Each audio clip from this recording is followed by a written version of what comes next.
नमस्कार। सुना कि आप लोगों को पार्लियामेंट में भी अब संघर्ष करना पड़ेगा कवरेज के लिए। मैंने सुना पास वाले भी फेल हो गए हैं इसमें। तो आप लोग इस बात से बिल्कुल निश्चिंत रहिए कि हम लोगों के मन में कांग्रेस पार्टी के मन में कोई बदले की भावना कभी नहीं रहती। तो मीडिया साथ दे या नहीं दे, मीडिया तुम संघर्ष करो, हम तुम्हारे साथ हैं। सीएजी की 7 साल हो गए, सीएजी का नाम लोगों ने नहीं सुना था, तो मैंने सोचा एक बार सीएजी का नाम, सीएजी भी एक चीज होती है इस देश में। 7 साल पहले सबको सीएजी याद थी, 7 साल ऐसे निकले कि सीएजी भी भूल गए कि वो हैं। तो सीएजी की एक रिपोर्ट, प्रिलिमिनरी रिपोर्ट आई है, लगभग 122 पेज की रिपोर्ट है, मैं आपको दूंगा, जिसमें ministry of electronics and information technology, mighty, ये माइटी के कई मायने होते हैं, MIGHTY भी होता है, तो बड़े माइटी तरीके से ये माइटी काम कर रही थी। सीएजी ने उंगलियां उठाई हैं कि 2019 की जुलाई से लेकर दिसंबर 2020 तक इस मंत्रालय के तहत करोड़ों रुपए CSC को दिए गए, फाइबर केबल की मेंटेनेंस और ऑपरेशन के लिए दिए गए। सीएजी कहता है कि एक फंड होता है जो तमाम प्राइवेट प्लेयर्स को उस फंड में कंट्रीब्यूट करना पड़ता है, वो एयरटेल हो, जियो हो, वोडाफोन हो, आइडिया हो। उस फंड का नाम है USOF। बड़ा ध्यान से सुनिएगा, क्योंकि आपको इस सीएजी रिपोर्ट में और इस प्रेस वार्ता में कुछ उत्तर मिलेंगे कि ये रीशफल क्यों हुआ था, और कुछ सवाल भी इस प्रेस वार्ता में निकलेंगे कि क्या सिर्फ इस रीशफल से बात बन जाएगी या इसके आगे भी कुछ करना चाहिए प्रधानमंत्री को। तो USOF के बारे में सीएजी लिखता है कि CSC को पहले तो करोड़ों रुपए दे दिए, और USOF उस CSC पर विलंब प्रोजेक्ट्स में हो जाए या प्रोजेक्ट सही ढंग से एग्जीक्यूट ना हो तो USOF उन पर पेनाल्टी भी नहीं लगा सकता, क्योंकि एग्रीमेंट में वो पेनाल्टी का क्लॉज ही नहीं है। ये सीएजी की ऑब्जर्वेशन है, मेरी नहीं। सर्विस लेवल एग्रीमेंट नहीं है। अगर कोई शिकायत आ जाए गांव देहात से या छोटे शहरों से कि भैया इंटरनेट नहीं चल रहा, वाईफाई नहीं चल रहा, जो कि इसका काम है, तो कोई टाइम बाउंड क्लॉज नहीं कि इतने टाइम में आपको ये शिकायत दुरुस्त करनी है। ये एग्रीमेंट है, ट्राइपार्टाइट एग्रीमेंट है, ये मंत्रालय और CSC के बीच में। अब आपको हम बताएं कि ये सीएजी ने तो चलिए एक रिपोर्ट हिम्मत दिखा के एक प्रिलिमिनरी रिपोर्ट दे दी, कुछ अखबारों ने, एक आध ने हिम्मत दिखा के थोड़ी बहुत छाप दी, सिंगल कॉलम, 2 कॉलम, 1.5 कॉलम, लेकिन इसमें बदबू किस बात की आती है, यह जरूरी है जानना। डिपार्टमेंट ऑफ टेलीकम्युनिकेशन, दूरसंचार विभाग, पिछले 1.5-2 सालों से लगातार प्राइवेट पार्टी को, अलग अलग प्राइवेट पार्टीज को बिना टेंडर के ठेके दे रहा था, बड़े बड़े ठेके दे रहा था। और किस तरीके से दे रहा था?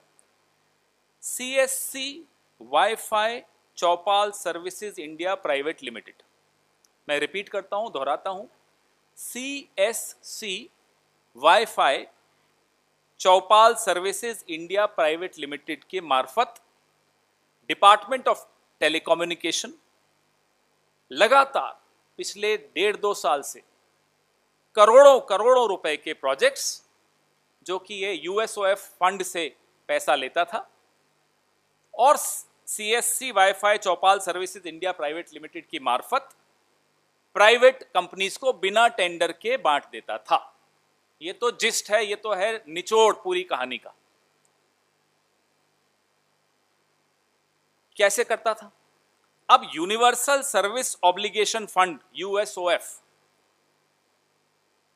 ये नए प्रोजेक्ट्स बनाता था, प्रपोजल बनाता था, रखता था डिपार्टमेंट की जो डिजिटल कम्युनिकेशन कमीशन है उसके सामने, डीसीसी के सामने। डीसीसी से अनुमति लेता था कि इस प्राइवेट कंपनी सीएससी एसपीवी को दे दिया जाए। ये एसपीवी बना दी, प्राइवेट कंपनी के साथ सरकार ने एक एसपीवी बना दी। इस तरह से रूट करके प्रोजेक्ट्स चले जाते थे और सारे कागज दूंगा मैं एनेक्शर्स के साथ, फाइल नोटिंग्स के साथ। यूं हम लोग रविशंकर प्रसाद जी की तरह नहीं है कि यूं ही आकर प्रेस कॉन्फ्रेंस कर दी और इस्तीफे मांग लिए। हम आपको फाइल नोटिंग्स के साथ, और सीएजी रिपोर्ट तो चलिए एक उसका छोटा सा अंग है, उसके बाद की कहानी आपको मैं आज यहां देने आया। आप डीओटी की वेबसाइट देखें तो जनवरी 2021 तक यूनिवर्सल सर्विस ऑब्लिगेशन फंड, ये जो यूएसओएफ फंड है, इसके पास कितना पैसा था जी? 1,12,650 करोड़। छोटा पैसा नहीं है, 1,12,650 करोड़ यूएसओएफ फंड में है। और उससे वो खर्च कितना कर चुका था जनवरी 2021 तक? डिसबर्स कितना कर चुका था? 57,433 करोड़ वो डिसबर्स कर चुका था। कैसे किया था मैं आपको उदाहरण देता हूं, बिहार का उदाहरण देता हूं। बड़ा हंगामा हुआ, प्रधानमंत्री ने भी हंगामा किया, उस वक्त के मंत्री ने भी हंगामा किया, तमाम मंत्री से संतरी सब ने हंगामा किया। क्या हंगामा किया कि साहब बिहार एक ऐसा राज्य बनेगा कि जहां हर घर वाईफाई होगा, हर गांव वाईफाई होगा। चुनाव की आसपास की बात है। 13 सितंबर 2020 को इस प्राइवेट कंपनी में, बार बार दोहराऊंगा प्राइवेट कंपनी, क्योंकि मुझे भी नहीं मालूम था कि सीएससी एक प्राइवेट कंपनी, क्योंकि ये कहां से ऑपरेट करती है? दूरसंचार विभाग से, मंत्रालय से ऑपरेट करती है, वहां की चौथे फ्लोर से अशोक चिन्ह का इस्तेमाल करती है। और एक किसी ने, साथी ने आरटीआई लगाई तो मालूम पड़ा साहब ये तो प्राइवेट कंपनी है। आरटीआई भी मैं आपको दे रहा हूं। आप सोचिए कि एक प्राइवेट कंपनी के साथ मंत्रालय एसपीवी बनाता है और फिर उस एसपीवी के मार्फत प्रपोजल्स मंगवा लेता है अपने पास और तुरंत फुरंत उनको पैसे सैंक्शन कर देता है। तो एक उदाहरण मैं आपको दे रहा था बिहार का। बिहार में के लिए इस एसपीवी ने, सीएससी निजी कंपनी ने 13 सितंबर 2020 को मंत्रालय को एक प्रपोजल दिया साहब, fibre to home, FTTH, fixed fibre to home का प्रपोजल दिया और वाईफाई कनेक्शंस हर गांव के, बिहार के हर गांव में वाईफाई कनेक्शन देंगे जी, ये प्रपोजल दे दिया। 630 करोड़ का यह प्रपोजल। आप लोग समझदार हैं, आपने कई सरकारें देखी हैं, कई प्रोजेक्ट्स में इन्वेस्टिगेशंस की हैं। कोई भी सरकार इतने बड़े मेगा प्रोजेक्ट को, 630 करोड़ कोई छोटा प्रोजेक्ट नहीं होता, उसको पायलट प्रोजेक्ट कैसे कह सकती है? जरा मुझे इसका कभी आप बताइएगा कैसे कह दिया। इसको कहा गया जी ये पायलट प्रोजेक्ट है। 630 करोड़ का तथाकथित पायलट प्रोजेक्ट, बिहार के हर गांव में वाईफाई के लिए यह प्रपोजल मंत्रालय के सामने आया। 19 सितंबर, 6 दिन के बाद 2020 को डिजिटल कम्युनिकेशन कमीशन ने इसको अप्रूव कर दिया। 6 दिन के अंदर अंदर इस प्रपोजल को का अप्रूवल आ गया डीसीसी द्वारा। 15 अक्टूबर 2020 को यूएसओएफ नॉमिनेशन बेसिस पे बिना किसी टेंडर के इस सीएससी प्राइवेट कंपनी को लेटर दे रहा है कि भैया आप काम शुरू कर दीजिए। कोई एग्रीमेंट नहीं हुई है, माफ कीजिएगा, कोई एग्रीमेंट नहीं हुई अभी तक। सितंबर की 13 तारीख को कहानी शुरू हुई। 15 अक्टूबर को कहानी में अच्छा सा एक रोचक मोड़ भी आ गया। बिना टेंडर के अवार्ड कर दिया जा रहा है प्रोजेक्ट इस प्राइवेट कंपनी को, सीएससी को। तो मैंने आपको बताया आरटीआई का स्टेटस वो मैं आपको दे रहा हूं। ये 11 जुलाई 2019 की आरटीआई है, जिसमें मंत्रालय ने बताया कि साहब ये प्राइवेट कंपनी है, ये सरकारी कंपनी नहीं है। ये बड़ा महत्वपूर्ण आरटीआई है जो मैं साथ में लगा रहा हूं। 23 नवंबर 2020, सितंबर में कहानी शुरू हुई थी, मत भूलिएगा। 23 नवंबर 2020 को ये सीएससी कंपनी ईमेल भेजती है यूएसओएफ को कि साहब हमें मोबिलाइजेशन एडवांस दे दीजिए, जो 30% का प्रोजेक्ट का 30% का जो मोबिलाइजेशन एडवांस है वो हमें दे दीजिए। अब मोबिलाइजेशन एडवांस मांग रही है, कंपनी ने कोई एग्रीमेंट नहीं की है। मैं वापस से दोहरा रहा हूं, सरकार के साथ कोई एग्रीमेंट नहीं हुई कंपनी, सिर्फ एक चिट्ठी गई कि आप काम शुरू कीजिए। कंपनी ने मोबिलाइजेशन एडवांस मांगा जो कि है 179 करोड़, 189 करोड़। ये गया जी 23 नवंबर को ये मेल जाती है। एडिशनल एडमिनिस्ट्रेटर यूएसओएफ फाइनेंस के वो फाइल पे लिखते हैं, as no agreement is available the payment can not be released. एक अफसर था, ईमानदार था, उसने लिख दिया कि साहब एग्रीमेंट है नहीं, मैं पेमेंट कैसे रिलीज कर दूं। अंशुली आर्या जो उनकी बॉस हैं, एडमिनिस्ट्रेटर हैं यूएसओएफ की, वो 23 नवंबर को लिखती हैं, honourable prime minister has inaugurated this project on 21 सितंबर 2020। ये नोटिंग है, फाइल की नोटिंग है, मैं आपको एनेक्शर में दे रहा हूं। ये एडमिनिस्ट्रेटर लिखती हैं, उनको ओवर रूल करते हुए, एडिशनल एडमिनिस्ट्रेटर को ओवर रूल करते हुए कि प्रधानमंत्री जी ने 21 सितंबर 2020 को प्रोजेक्ट का इनॉग्रेशन कर दिया है। The agreement has not been finalised and is likely to take time. Agreement अभी नहीं हुआ है, इसमें समय लगेगा। ये फाइल नोटिंग है। The project is running on a very tight schedule, therefore the advance is approved as approved by DCC is approved. ये Anshuli Arya administrator of USOF लिखती हैं, ओवर रूल करते हुए अपने जूनियर ऑफिसर को, कि प्रधानमंत्री ने इसका इनॉग्रेशन किया है सितंबर की 21 तारीख को, तो भले ही एग्रीमेंट नहीं हुआ हो, ये पैसा 30% 189 करोड़ रिलीज कर दिया जाए, अप्रूव कर दिया जाए। ये मैं आपको एक उदाहरण दिया बिहार का कि कैसे ये काम हो रहा था उस मंत्रालय में। दूसरे दिन ये हुई नोटिंग, आपको मैंने बताया 23 नवंबर 2020 को। 24 नवंबर को बिना किसी एग्रीमेंट के 189 करोड़ रिलीज हो गया। एक दिन के अंदर अंदर आनन फानन में पैसा भी रिलीज हो गया। अब ये काम आसान नहीं होता, सरकार के अफसर भी समझते हैं, मंत्री तो पता नहीं कितना समझते थे, लेकिन अफसर तो समझते हैं। 26 अक्टूबर 2020 को साथ साथ एक वारा प्रसाद हैं कंसल्टेंट यूएसओएफ के, वो एक प्रपोजल लेकर आते हैं कि रूल नंबर 525 और 526 आईटीआर का, इसमें अमेंडमेंट किया जाए ताकि बिना टेंडर के सीएससी एसपीवी को काम दिया जा सके। देखिए कितनी बेशर्मी से यहां की फाइलों पे भी लिखा जाता है, कितनी बेशर्मी से इस सरकार में काम हो रहा है, यह आपको यहां समझ में आएगा। 2 नवंबर 2020 को अंशुली आर्या जी इसको अप्रूव कर देती हैं, इस अमेंडमेंट की प्रपोजल को। अब वो फाइल गई सेक्रेटरी टेलीकॉम के पास, मेंबर फाइनेंस के पास। मुझे नहीं मालूम इस फाइल का क्या हुआ, ये अब आप लोग बताएंगे कि हुआ क्या उसमें। मैं ये एनेक्शर्स लगा रहा हूं यहां तक, जहां तक कि हमारे पास है, और ये सारा एक पीआईएल का हिस्सा है। ये सारे कागज तो कहीं से ये कोर्ट के डॉक्यूमेंट्स हैं, कहीं कोई इस पर आरोप लगा नहीं सकता। कोर्ट की जो पब्लिक डोमेन में जो है कागज में, वही आपके सामने ला रहा हूं।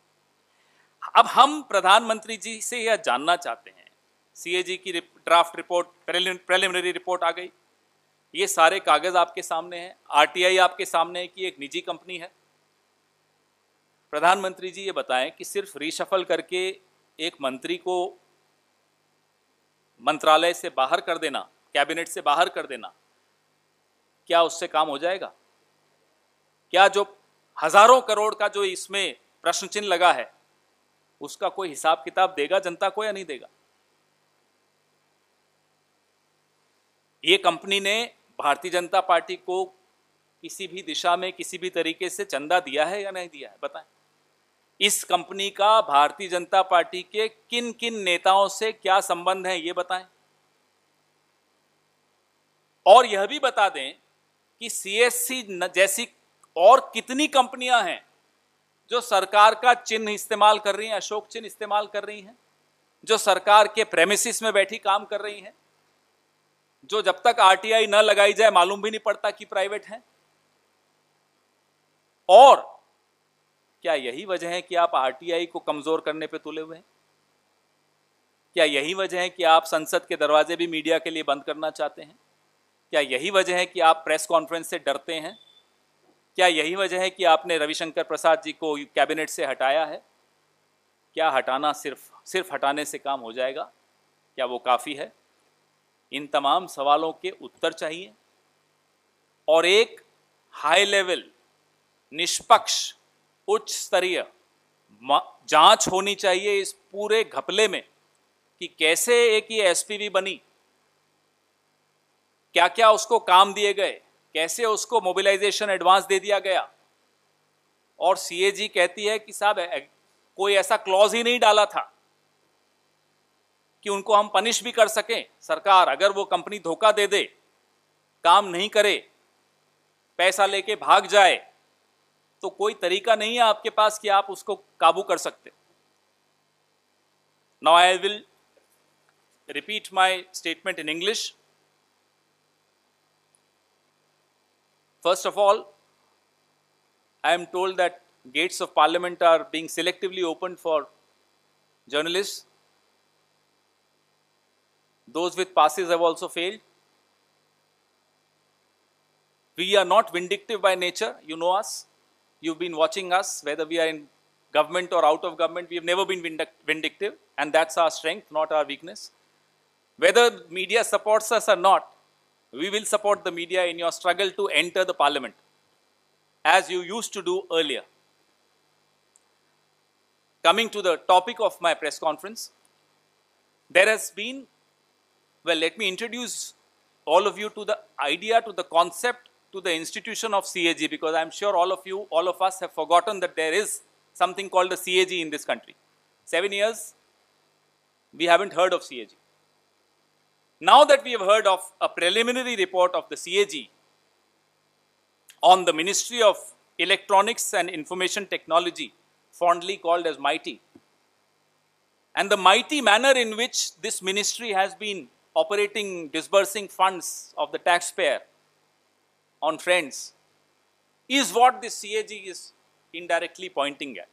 So first I will introduce to you what the CAG preliminary report says, and then I will bring out more evidence on the kind of methodology, modus operandi used by this ministry to disburse funds to the tune of thousands of crores to a particular SPV. The CAG says that between July 2019 and December 2020, huge payments were made to CSC under this ministry. This is a part of a tripartite agreement for operations and maintenance, O&M, for optical fiber cable, for last mile connections, for remote areas of the country. The CAG further notes that the USOF, the Universal Service Obligation Fund, this is a particular fund in which all the private telecom operators contribute, and this fund is used for last mile connections, for remote rural areas of the country, to bring it under telephony, to bring it under internet. So the CAG says the USOF could not impose a penalty on CSC for delays in completion of BharatNet works. And I'm quoting the CAG report. In the absence of service level agreement and prescribed timeline for restoration of faults and non-inclusion of penalty clause, there was no deterrent for CSC to ensure that there is no delay in rectification of faults occurring in BharatNet phase 1, the CAG said. Now, where is the smell of a scam? Department of Telecommunication under the Modi government has been awarding projects to private parties indirectly through this SPV called the CSC SPV. Now let's focus a little on this CSC SPV. CSC SPV and its wholly owned subsidiary called CSC Wi-Fi Chaupal Services India Private Limited. all of us, we did not know, most of us did not know that this is a private company and not a government company, because they use the Ashok Chin. They operate out of a government office, 4th floor, telecom. So what is the modus operandi? The modus operandi is the following. This cash-rich Universal Service Obligation Fund, USOF, designs, proposes new proposals, and takes approval from the Digital Communication Commission, DCC, of the ministry for awarding these projects to CSC SPV, which in turn passes these projects to CSC Chopal, उन्हीं की subsidiary, which is a private, I told you it's their own subsidiary, CSC Chopal. The projects are allotted to this SPV. This SPV further, without tender of course, allots these projects to CSC Chopal. CSC Chopal then assigns these projects to other private parties branded as common services centers through a maze of private entities. There is a web of private entities through which other private players get subcontracted all the projects forwarded by the CSC SPV. So as per the, you should know the kind of money USOF has. As per the website of Department of Telecommunication, as in January 2021, the USOF had collected rupees 1,12,650 crores. This is the level of, this is the quantum of money we are talking about, of which 57,433 crores were disbursed as in January 2021. I'll give you an example of how they do things. This is a case in point from Bihar, where the CSC SPV submitted a proposal on September 13, 2020 to the Ministry of Electronics and IT, offering to provide fixed fiber to home, FTTH, and Wi-Fi connections to all the villages of Bihar. The estimated cost of this project was 630 crore, but USOF calls this a mega project as a pilot project. आप बताइए, you tell me, 630 crores cannot be a pilot project. It is a mega project. But to hoodwink intelligent journalists sitting here, to hoodwink the opposition, to hoodwink activists, they call it a pilot project. Annexure, I have annexed the details of this. On 19th September, within 6 days, the Digital Communication Commission approves this above proposal for Bihar. Annexure is there for you. And on 15th October 2020, USOF issues a letter to this CSC SPV on nomination basis without a tender to start work. No agreement is in place. But within a matter of less than a month, this SPV gets a letter to go ahead and start the work. There is an RTI in place, which I will distribute after the press conference, in which the ministry admits that CSC eGov and CSC Wi-Fi Chopal are a private company and they are not a government company. On 23rd November 2020, this CSC requests the USOF via an email to release 30% money as mobilization advance. 30% of 630 crores is 189 crores. And surprisingly, the USOF under the Department of Telecommunication moves a proposal on that very day to release 189 crores. But there was an honest officer sitting there.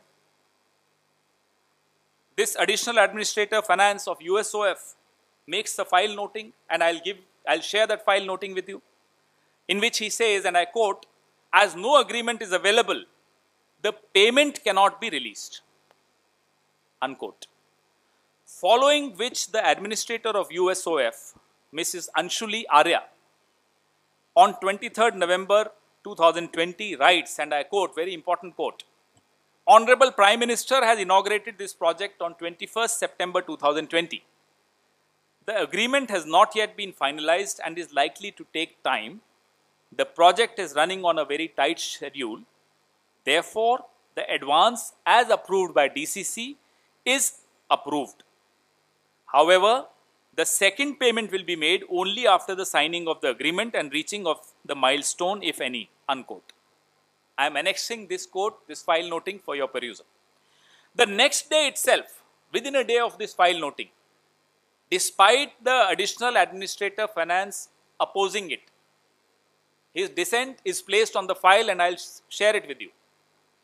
The payment is released within a day, 189 crores, without any agreement, बिना tender के काम दिया, बिना agreement के payment किया.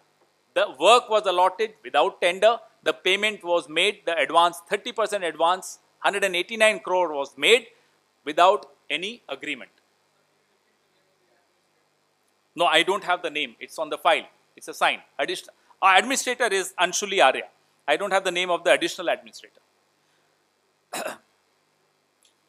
On 26th October 2020, Mr. Vara Prasad, he is a consultant in USOF, moves a proposal to amend the rule number 525 and 526 of the Indian Telegraph Rules, ITR, for facilitating, please listen to this very attentively, for facilitating the award of contracts on nomination basis to CSC SPV. On 2nd November 2020, the administrator Anshuli Arya approves it.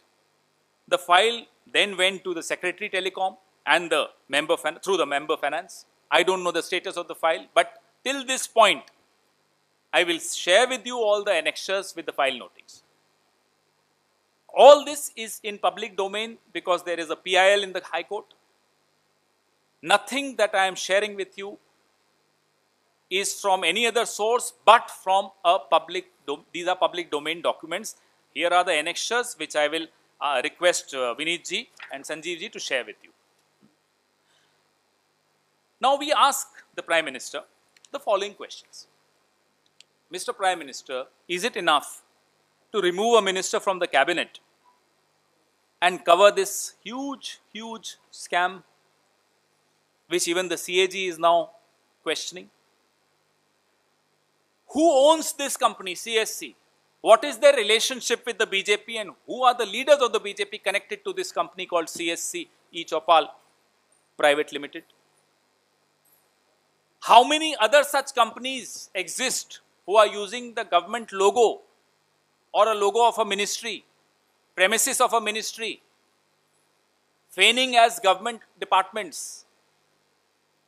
And Mr. Prime Minister, please share with us, with the country, if you received any donation, the BJP received any donation from either this company or companies related to this company through its various web of network of companies.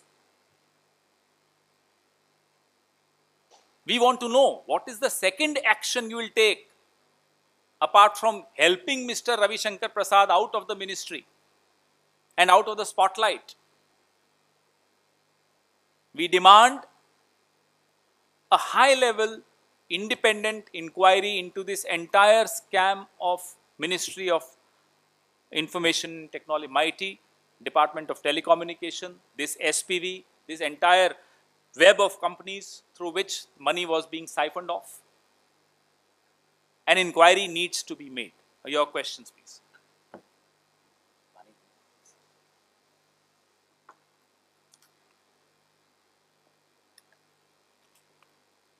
जी,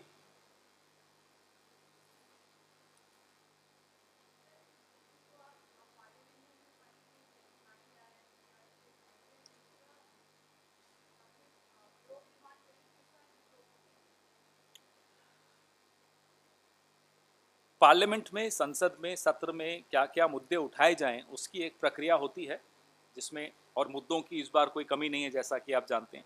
ये है, और भी कई मुद्दे हैं जो जनता के हित से या अहित से जुड़े हुए हैं. वो तमाम मुद्दे उस प्रक्रिया के तहत चर्चा उस पर चल रही है. कौन कौन से मुद्दे किस स्तर पे कैसे उठाने हैं. आपने कहा कि किस तरह की जांच होनी चाहिए. यह न्यायिक जांच का विषय है. This has to be a judicial inquiry from a sitting judge Therefore, to ensure that it's an independent inquiry, and it has to be time bound, because this involves thousands of crores of the taxpayers' money.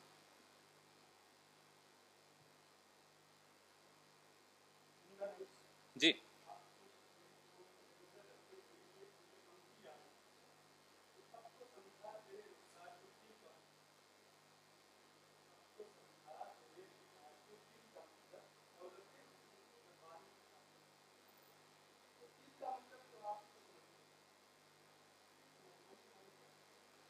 समाधान तो 2024 में आएगा।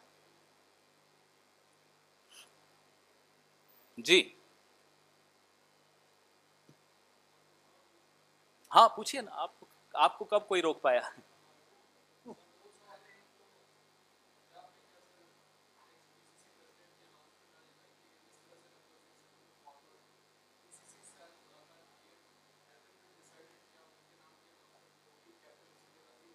आशीष, आपकी क्या beat है?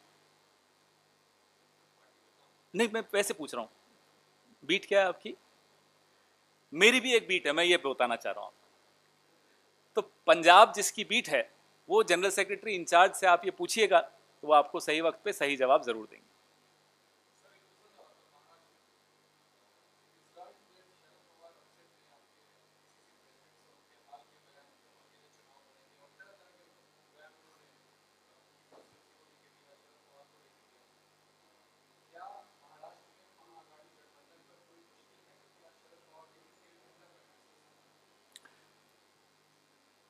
रही बात महाअघाड़ी, जो हमारा अलायंस है, उसकी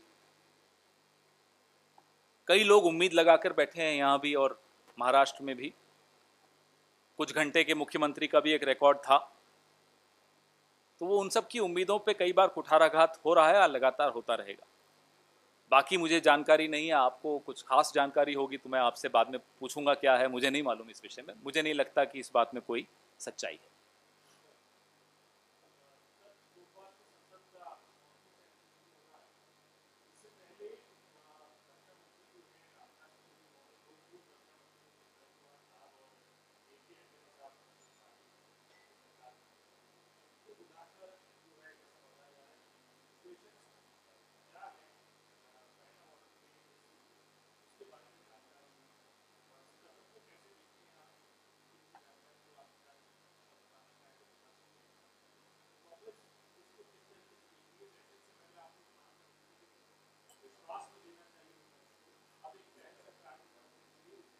सिद्धार्थ, आप पता नहीं तब पत्रकारिता में थे या नहीं, मुझे याद नहीं है।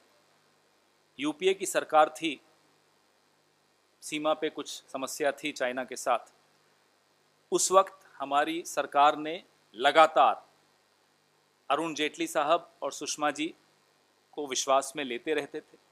न केवल उनको विश्वास में लिया जाता था, उनसे सलाह मशविरा भी किया जाता था और उस पर अमल भी किया जाता था, क्योंकि सब देश का हिस्सा है। विपक्ष हो या सरकार हो, वो अलग बात है, वो तो ऊंच नीच चलती रहती है चुनाव में। लेकिन स्वस्थ लोकतांत्रिक परंपरा यह होती थी। अब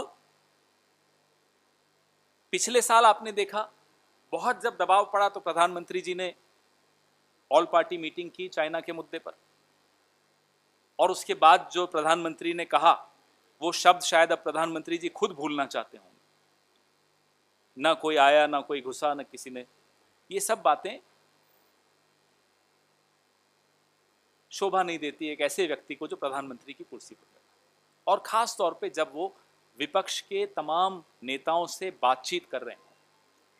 पूरी उम्मीद करते हैं कि अपनी पुरानी सरकारों से सीखते हुए स्वस्थ लोकतांत्रिक परंपराओं को जारी रखेंगे, तोड़ेंगे नहीं, जैसा कि अभी तक 7 साल में तोड़ते आए हैं।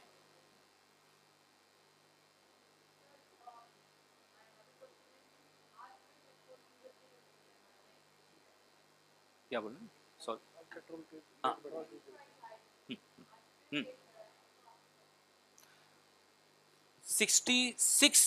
67 times in the last 2 months you've seen prices of fuel being hiked. Several states you have seen that the 100 rupee mark has been breached.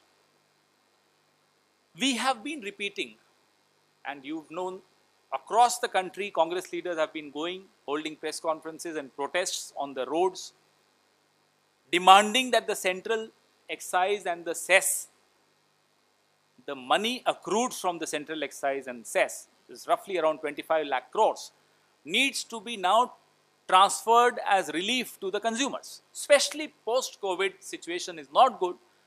Running a household for the middle class and the lower middle class is not easy. Hike in diesel and petrol cannot be seen in isolation. This leads to all-round inflation. To control that inflation, the relief needs to be transferred to the consumer. This has been our consistent demand, and the government of India has been consistently ignoring this demand.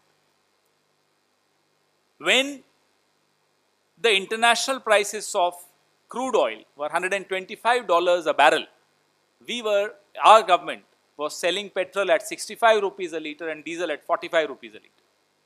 Today, the international prices are $75, and the petrol being sold by Mr. Modi's government is 100 rupees, somewhere more than 100 rupees. Diesel is roughly around 90 rupees a litre, average across. We want to know why.